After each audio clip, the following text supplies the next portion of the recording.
So, a little hearkening back.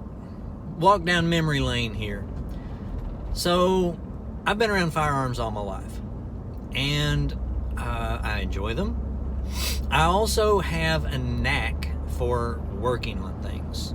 It's kind of why I have the job that I do today. I'm called an engineer, but anyway, I work on things for a living. I tinker with things and MacGyver stuff, and so I learned how to work on firearms and did pretty good. So the years go by, and I'd never really gotten into the tactical side of firearms. Just didn't really hold any appeal for me. I was more into going out and hunting and things like that. Nonetheless, I started watching some videos, and I got into the whole lunch is speaking, tactical whatever. YouTube kind of just took off with all the tactical this, that, and the others, and so I decided that I was going to get me an AR-15, and I was going to start learning all this, that, and the other. And I guess it was about that time. Now, this is all 7-8 years ago ish. The Tannerite and all of the variants of Tannerite came into my purview, and so I was not familiar with any of that stuff at the time, but the idea that I could get a binary substance that could be made to explode, oh heavens, I just had to know about that. Well, my son, he was of an age where that was very appealing, and he's a pretty sharp guy, and I kind of let him mess around with stuff.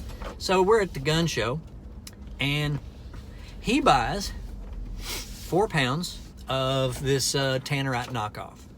Now then, for those of you that do not know what Tannerite or its many variants are, we're talking about a binary substance. This particular one, you got these little white balls, little teeny tiny. They're smaller than BBs. Little white balls. It looks like powder in a jar, but you've got that. And then inside there, in a sealed packet, is, I think it's aluminum oxide. And they take you take the aluminum oxide packet and you open it up and you pour it inside the jar, 1 pound. And you shake it all up. Now, you shaking it up, it's not volatile enough so that it's going to explode while you're shaking it. Whew, glad that's the case. But the moment that you hit it with an impact, such as firing a firearm into it, center fire firearm, it goes kablooey. Well, so my son, he got 4 pounds, and in my mind, I didn't really have a category for what that represented. In sticks of dynamite, I didn't know that it was even close.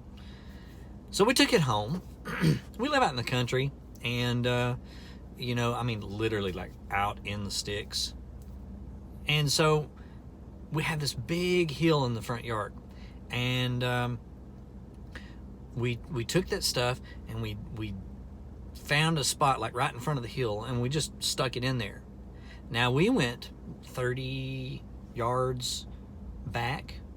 Okay, I'm really not doing good to set the stage. Where we put it was not even 40 yards from my house. Okay, so those of you that know about this substance, you're already going, you are an idiot. Well, ladies and gentlemen, yes, I was. And I was an uninformed, undereducated idiot, because we set that stuff, and my son and I laid down behind a barrier, a bale of hay barrier, about 30 yards away from this 4 pound jar of binary explosives, and we shot it And we were so scared to shoot it that the first time we missed. The second shot, it went off.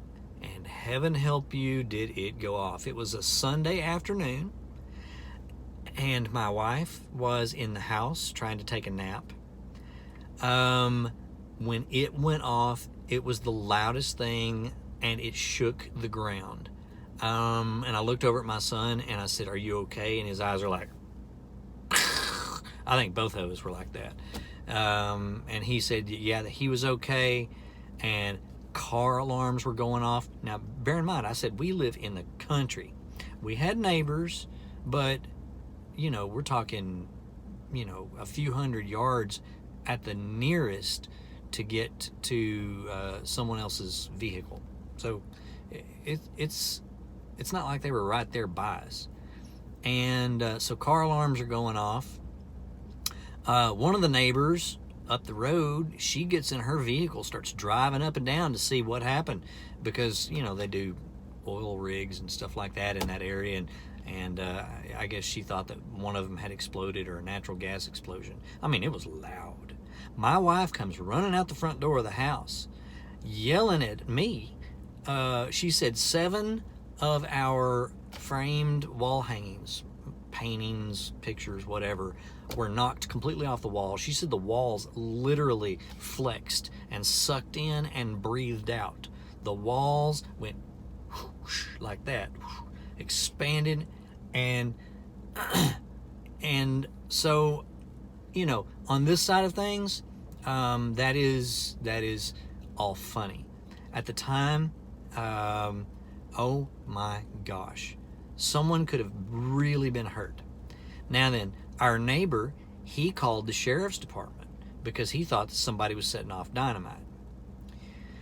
I went and tried to apologize to the neighbors, everyone that I could find, because I let them know, this was me, I did this, I am so sorry. But anyway, tried to set the thing straight.